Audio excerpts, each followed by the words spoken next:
আছে না গেছে? ও মরলে আবার জানাজা দিলে কি জান্নাত হবে? ফতোয়া দেন আপনারা, জান্নাত হবে? যার ঈমান নাই তার জানাজাও নাই, তার জান্নাতও নাই। কথা বলেন ঠিক কি না? আল্লাহ পাক আমাদেরকে বুঝার মানার তৌফিক দান করে চিল্লা পড়ে আল্লাহুম্মা আমিন। এতক্ষণ একটু এলোমেলো বললাম, কারণ এইগুলো গুছানের কারণে। এলোমেলো না বললে, এই একটু বিরিয়ানির মধ্যে সালাদ না দিলে এগুলো আসতো না। কথা বলেন ঠিক কিনা?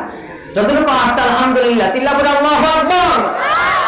আল্লাহ আমাদেরকে এই প্রকৃতির যে অনুকূল, এর মধ্যেও আল্লাহ আমাদেরকে আসার বসার তৌফিক দান করেছেন, সেই জন্য জবান খুলে পড়ি আলহামদুলিল্লাহ। একটু জবান খুলে পড়েন তো, আমাদের রবকে। সামনে পিছনে মাঝখানে যারা আছেন সকলে মিলে একসাথে রিজিকের মালিককে, হায়াতের মালিককে, সম্মানের মালিককে, ইজ্জতের মালিককে। তুমি মিটাও সকল চাওয়া, দুদিন আগে পরে তোমার কাছে সকল পাওয়া সবই তোমার করে। তোমার কাছে চাই যে পানা, তোমার কাছে চাই যে পানা, আমরা প্রতিদিন তোমার দয়াই পূর্ণ আমার সারা নিশিদিন। তোমার দয়াই পূর্ণ আমার সারা নিশিদিন। আল্লাহ তুমি দয়ার সাগর, আল্লাহ তুমি দয়ার সাগর, রহমানুর রহিম। তোমার দয়াই পূর্ণ আমার সারা নিশিদিন। আল্লাহু আকবার। আল্লাহ পাক রব্বুল আলামিন জানিয়ে দিয়েছেন, আমিনু বিল্লাহি ওয়া রাসূলিহি। যারা আল্লাহ এবং আল্লাহর রাসূলের উপর ঈমান আনয়ন করে, আমিনু বিল্লাহি ওয়া রাসূলিহি ওয়া আনফিকু মিম্মা জাআলাকুম মুস্তাখলাফিনা ফীহি ফাল্লাযীনা আমানু মিনকুম ওয়া আনফাকু লাহু আজরুন কাবীর।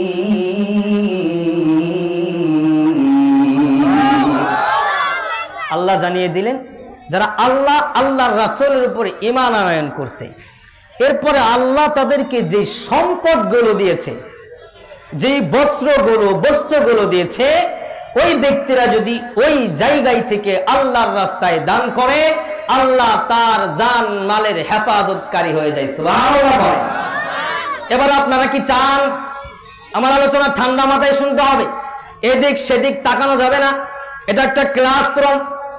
এতক্ষণ যা করছি মজা, এখন ক্লাস শুরু হয়ে গেছে। সকলেরই 100% মনোযোগ দিয়ে আলোচনা শুনতে হবে। আল্লাহ পাক রব্বুল আলামিন জানিয়ে দিলেন, বান্দা, যেই সম্পদ আমি তোমাকে দিলাম, এই সম্পদ বান্দা তোমার না, এই সম্পদ বান্দা তোমার বাবার না। এই সম্পদের মূলত মালিক হলেন কে? আল্লাহ বলে দিলেন, বান্দা, সেই সম্পদ থেকে যদি তুমি আমি আল্লাহর রাস্তায় দান করো, বান্দা তোমার মাল বরং কমবে না, বরং আমি আল্লাহ ওই 1 টাকাকে আমি আল্লাহ 10 গুণ বৃদ্ধি করে দিব। জোরে কোন সুবহান। আল্লাহ পাক রব্বুল আলামিন জানিয়ে দিলেন, বান্দা, তোমার যেই সম্পদ আমি তোমাকে দিলাম, ওই সম্পদ থেকে বান্দা তুমি যদি আমি আল্লাহর রাস্তায় ব্যয় করো, আমি আল্লাহ তোমাকে সেই সম্পদের মধ্যে বারাকা দান করব। তোমার ব্যাংকের অ্যাকাউন্টের টাকার মান কমে যাইতে পারে, কিন্তু আমি আল্লাহ তোমার ওই টাকার মধ্যে বরকত আর বরকত দিয়ে দেব। সুবহানাল্লাহ। সমাজে বহু মানুষ আছে, জীবনে বহু দেখেছি, কোটি কোটি কোটি কোটি টাকার মালিক। আমি কোন কি এক মসজিদে জুমার নামাজ পড়াই, ওই মসজিদের যিনি প্রতিষ্ঠাতা, ওনার প্রতি মাসে বিল্ডিং ভাড়া আসে 85 লাখ টাকা। বিল্ডিং ভাড়া কত লাখ? 85 লাখ টাকা বিল্ডিং ভাড়া আসে। আমার মাঝে মাঝে ফোন দেয়, বলে, খতিব সাহেব হুজুর, 85 লাখ টাকা শুধু বিল্ডিং ভাড়াই পাই, এবং সিঙ্গাপুর এজেন্সি, ট্রেডিং এজেন্সি আছে, গ্যাসের ব্যবসা আছে, তবু মাস শেষে দেখা যায় আমার 1-2 লাখ ঋণ আছি। সুবহানাল্লাহ। বাইর থেকে না, নাউজুবিল্লাহ। 1-2 লাখ টাকা ঋণ আছি। মসজিদে ইমামতি করে 5,000 টাকা বেতন পায়। ওই ইমাম সাহেবের ঘরে গিয়ে খবর নিয়ে দেখেন, ওই ইমাম সাহেব মাস শেষে 200 টাকা হলেও সঞ্চয় করছে। কথা বলেন ঠিক কিনা? তাহলে লক্ষ টাকার কোনো দাম নাই যদি ওই টাকার মধ্যে বরকত না থাকে। কথা বলেন ঠিক কিনা? 2 টাকা কামালেন, ওই টাকার মধ্যে যদি আল্লাহর দেওয়া বরকত থাকে, ওই টাকার দাম মান আছে না নাই? আর একটু জোরে বলেন আছে না নাই?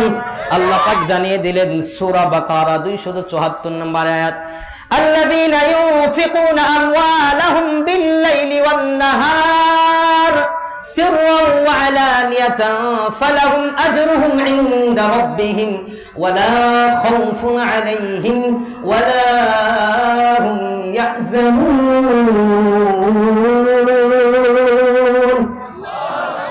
আল্লাহ জানিয়ে দিলেন বান্দা, আমি তোমাকে যে সম্পদটা দিলাম, ওই সম্পদ থেকে তুমি যদি দিনে অথবা রাতে, প্রকাশ্যে এবং অপ্রকাশ্যে, বান্দা তুমি যদি আমি আল্লাহর রাস্তায় দান করো, আমি আল্লাহ ঘোষণা দিয়ে দিলাম বান্দা তোমার কোনো ভয় নাই, তোমার কোনো চিন্তা নাই।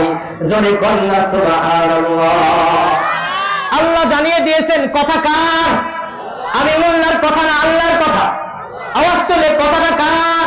আল্লাহ পাক রব্বুল আলামিন জানিয়ে দিলেন বান্দা তোমার দেওয়া, আমার দেওয়া সম্পদ আমি আল্লাহর রাস্তায় যদি দান করো বান্দা, তাহলে ওই সম্পদের মধ্যে কোনো তোমার টেনশন থাকবে না, ওই সম্পদের জিম্মাদারি আমি আল্লাহ স্বয়ং নিজে নিয়ে নেব। সুবহানাল্লাহ। জীবনে অনেক ইতিহাস শুনেছেন, অনেক বুজুর্গদের ইতিহাস শুনেছেন। বুজুর্গের পুটলা নিয়ে বসে আছে, বুজুর্গের পুটলা চোরে নেওয়া যাওয়ার জন্য আসছে, কিন্তু চোর নিতে পারে না। এমন ইতিহাস আছে না নাই? কথা বলেন আছে না নাই? ওই বুজুর্গ আল্লাহ তাআলার সাথে ভালোবাসা লাগাইছে, আর আল্লাহ বলে দিলেন বান্দা আমার সাথে ভালোবাসা লাগানোর কারণে তোমার সমস্ত কিছুর জিম্মাদার স্বয়ং আমি আল্লাহ তাআলা হয়ে গেলাম। সুবহানাল্লাহ। এবার বলেন হুজুর, দান করব কাকে? আল্লাহর কি মালের অভাব আছে না? কথা হয় না? আল্লাহর কি মালের অভাব, সম্পদের অভাব? প্রশ্ন করলেন হুজুর আল্লাহর কি সম্পদের অভাব? এত কিছু আল্লাহ দেওয়ার পরে কেন আল্লাহ আবার চায়? কারণ আল্লাহ চায় এই জন্য আমার সম্পদটাকে আল্লাহ বারাকা দিয়া ভরপুর করে চোর ডাকাত থেকে, অসুস্থতা থেকে আল্লাহ হেফাজত করতে চাই। সুবহানাল্লাহ। কেন চায়? এই জন্য আল্লাহ চাই, ওয়া ইয ক্বালা রাব্বুকা লিল মালাইকাতি ইন্নী জাইলুন ফিল আরদি খলিফা। সুবহানাল্লাহ। আল্লাহ বড় মায়া করে, বড় আদর করে, বড় মহব্বত করে আল্লাহ আমাদেরকে বানিয়েছে। আল্লাহ আমাদের জন্য জান্নাত বানিয়েছে। সুবহানাল্লাহ। জান্নাত কয়টি? আল্লাহু আকবার। কারণে ওয়াজ করি, জান্নাত কয়টি? সবাই মিলে একসাথে, জান্নাত কয়টি? 4টে। 8টি আঙ্গুল উঁচা করে সবাই, 8টি আঙ্গুল উঁচা করে, তাহলে যেমন থাকবো। জান্নাত কয়টি? আমি কোন জান্নাত কয়টি, আপনারা কবে জান্নাত 8টি। জান্নাত কয়টি? জান্নাত 8টি। জাহান্নাম কয়টি? জাহান্নাম 7টি। আল্লাহ যদি বান্দারে জাহান্নামে দেওয়ার জন্য বানাইতো, তাইলে তো জাহান্নাম একটা হিসাবে বেশি বানাইতো। কথা কোন ঠিক না? বুঝতে হবে আলোচনা। জাহান্নাম একটা বেশি বানাইতো, কিন্তু আল্লাহ এখানে একটা বেশি বানাই নাই, বরং জান্নাত বেশি বানাইছে। মানে বোঝা গেল আল্লাহ বানি আদমকে ভালোবাসে। কথা বলেন ঠিক কিনা? বোঝা গেল কথা। আল্লাহ ফেরাউনের জন্য একটা জান্নাত বানাইছেন। সুবহানাল্লাহ কয় না? শুনেন নাই তো, যে কারণে আনইজি ফিল করতেছে। আল্লাহ নমরুদের জন্য একটা জান্নাত বানাইছেন, আবু জেহেলের জন্য একটা জান্নাত আল্লাহ বানাইছিল, কিন্তু আল্লাহ তাদেরকে জান্নাত দিবেন। কথা বলেন, জান্নাত দিবেন। আল্লাহ জানিয়ে দিলেন বান্দা ওই জান্নাত গুলো আমি দিব ওই ব্যক্তিটাকে, যে ব্যক্তি আমার ঘর বাইতুল্লাহ দান করবে আর আল্লাহর রাসূলের জায়গা মাদ্রাসায় দান করবে, আমি ওই ব্যক্তিটাকে এই জান্নাত গুলো দিয়ে পুরস্কৃত করব। হয় না? সুবহানাল্লাহ, একসাথে সুবহানাল্লাহ। তাহলে আল্লাহ জানিয়ে দিলেন বান্দা একটা তো জান্নাত তুমি পাইবাই। এবার বলতে পারেন হুজুর আপনারাই তো বলেন জান্নাত যেটা ছোট হবে সেই জান্নাতটা এই দুনিয়ার 10 দুনিয়ার সমান। ছোট্ট জান্নাত পাইলেই তো আমার যথেষ্ট হয়ে যাবে। আমি একটা উদাহরণ দেই। আমি যখন আমার মায়ের পেটের ভিতরে ছিলাম, ওই পেটটা একেবারেই ছোট্ট আকারে ছিল। ওই পেটের ভিতরে যখন ছিলাম আমার ওইখানেই ক্ষান্ত ছিল, ওর থেকে বেশি জায়গা আমার প্রয়োজন ছিল না। কিন্তু আমার বাবা এই যেখানে বসা আছে বিশাল করে আমাকে 5 থেকে 6 লক্ষ টাকা খরচ করে ঘর দিয়ে দিয়েছে। আমি একবার হিসাব করলাম, আমার মায়ের পেটটাকে যদি আমি 1012 যদি ওইখানে যোগ দেই, আমার মায়ের পেট দিয়া ওই ঘর ভরবে না। কথা বলেন ঠিক কিনা? হিসাব করে দেখি এই ঘর আমার হয় না। হিসাব করে দেখি যার আমার যে জমি আছে, জমি তো আমার হয় না, আরো জমি লাগে, বাবা কামাই করে, আমি কামাই করি, আরো টাকা লাগে, আরো টাকা লাগে। দুনিয়া শেষ হওয়ার কারণে চাহিদা বাড়ছে না কমছে? আওয়াজ তোলে, বাড়ছে না কমছে? এই দুনিয়ার পরকালের দুনিয়া কখনো বাজান এক না এক পাল্লায় মাপা যাবে না। ওই দুনিয়ার ছোট্ট জান্নাত যদি এই দুনিয়ার 10 দুনিয়ার সমান হয়, ওই জান্নাতে আপনার কিছুই হবে না। ডান পাশের বড় জান্নাত দেখা মাথা হ্যাং হয়ে যাবে। কথা বলেন ঠিক কিনা? এই জন্য জান্নাত কামানোর দরকার আছে না নাই? কার কার জান্নাত কামানোর দরকার আছে? জান্নাতি মেহমান হওয়ার আশা আছে? তো হাত তুলে আল্লাহকে দেখায়। শোনো শোনো ভাল্লাবাসী, শোনো শোনো ভাল্লাবাসী, শোনো দিয়া ভোর ভালো লাগলো 25 অক্টোবর মাহফিল আয়োজন। হাইরে ভালো লাগলো 25 অক্টোবর মাহফিল আয়োজন। এই মাহফিলের সভাপতি হযরত মাওলানা মাকসুদ হোসেন সাহেব দাঁড়ায়, আরো আছেন আনে গোলা ইমানদার সবাই। সবার গলে মদিনার কলমা দেখতে চাই। কারা কারা জান্নাতে যাইবেন হাতে লাগান সবাই, হাতে লাগান সবাই। দিন ইসলামের পথে চলবো, চিল্লা আল্লাহু আকবার বলেন সবাই। নারায়ে তাকবীর। শোনো শোনো টাঙ্গাইলবাসী, শোনো শোনো টাঙ্গাইলবাসী, শোনো দিয়া মন ভালো লাগলো কওমি মাদ্রাসার মাহফিল আয়োজন। হাইরে ভালো লাগলো আজকের মাহফিল আয়োজন। এই মাহফিলের প্রধান মেহমান আল্লামা মুফতি নজরুল ইসলাম কাসেমি সাহেব দাঁড়ায়, আরো আছেন আনে গোলা ইমানদার সবাই। সবাই আমরা আল্লাহর গোলাম, সবাই আমরা আল্লাহর গোলাম, জান্নাতে যাইতে চাই। কারা কারা জান্নাতে যাইবেন হাতে লাগান সবাই, হাতে লাগান সবাই। দিন ইসলামের পথে চলবো, আস্তে আল্লাহু আকবার বলেন সবাই। আল্লাহ আমাদেরকে কবুল করুন। সবাই বলে আল্লাহুম্মা আমিন। চিল্লা করে আল্লাহুম্মা আমিন। আল্লাহ জানে দিলেন বান্দা দুনিয়ার ক্ষমতা আর দুনিয়ার সম্পদ, বান্দা তোমার যতটুকু যে এরকম মন ভরে না, ওই কিয়ামতের ময়দানে ছোট্ট জান্নাতেও বান্দা তোমার মন ভরবে না। সুবহানাল্লাহ বলেন। তাহলে কি করতে হবে? আল্লাহ পাক রব্বুল আলামিন জানিয়ে দিলেন, যারা দান করে আমি আল্লাহ তাদেরকে 10টি পুরস্কার দিই। সুবহানাল্লাহ বলেন। কয়টি পুরস্কার দান করেন? 10টি পুরস্কার। এতক্ষণ যেই কথা বললাম, এই কথার মধ্যে আমার ভূমিকা হলো আল্লাহ আমাদের কাছে চাইতেছে। আর কেন চায়? আমাদের সম্পদের মধ্যে আল্লাহ বারাকাত দেওয়ার জন্য চাই। কথা বলেন ঠিক কিনা? এবার দেখেন আল্লাহ কি বলে। আল্লাহ বলে, বান্দা অনেক মানুষ আছে, আবু জাহেলের চাচতো ভাই, উতবার চাচতো ভাই, খালাতোর চাচতো ভাই, এই যে তাদের সাথে সামঞ্জস্য থাকার কারণে, টাকা পয়সা থাকার পরও, মুসলমান হওয়ার পরও দান করে না। আছে না নাই? এমন কথা বলেন, আছে না নাই? আল্লাহ তাদেরকে বলেন, মাযাল্লাযী ইউকরিদুল্লাহা করদান হাসানা। সুবহানাল্লাহ। এবার আল্লাহ পাক রব্বুল আলামিন দেখে দেখে বলে, বান্দা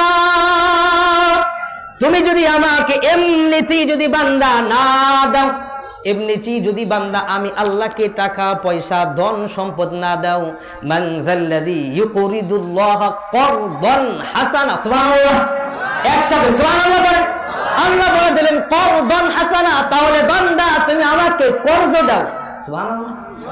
পিছন দিক থেকে কি বোবা নাকি? জোরে কর না সুবহানাল্লাহ। আল্লাহ কর্জ দিতে বললেন। এবার প্রশ্ন, হুজুর আল্লাহর কি টাকা নাই পয়সা নাই? আল্লাহ কি এত অভাবে পড়ছে আল্লাহ কর্জ চায়? আল্লাহ কি অভাবে পড়ছে? না আমরা অভাবে পড়ছি? আমি অভাবে পড়ছি। আল্লাহ আমাকে জান্নাতে নিতে চায়, কিন্তু আমি জান্নাতে যাইতে চাই না, আমি কৃপণ বিদায়। আল্লাহ কৃপণকে পছন্দ করেন না। আমি একটা হাদিসে কারিমা তেলাওয়াত করেছি, সহিহুল বুখারী, ইন্নামাল আ'মালু বিন্নিয়াত ওয়া ইন্নামা লিকুল্লি ইমরিইম মা নাওয়া। আল্লাহ রাসূল জানিয়েছেন, বান্দা যেমন নিয়ত করবা তেমনই ফলাফল পাইবা। নিয়ত যদি আমার ভালো হয়ে যায়, আল্লাহ ওই নিয়তের উসিলায় কাল কিয়ামতে আমাকে জান্নাতে দান করতে পারে। কথা বলেন ঠিক কিনা? এবার আল্লাহ বলেন, মান যাল্লাযী ইউকরিদুল্লাহা